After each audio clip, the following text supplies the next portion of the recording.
আর রমাদান ইলা, এক রমজান থেকে আরেক রমজান পর্যন্ত পা দিতে দেরি, পুরা বৎসরেরটা মাফ করতে দেরি করব না।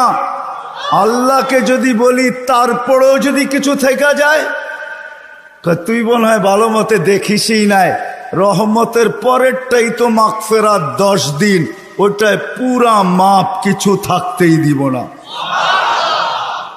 আল্লাহকে যদি বলি কিছু তো রইল না, ভাবলাম বুঝলাম, কিন্তু গাঠটি তো হইল না।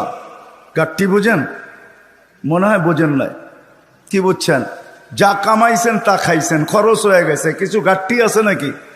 হ্যাঁ, কি গাঠটি আছে? মাফ হয়ে গেছে, ঠিক না? গাঠটি তো নাই, রাসে।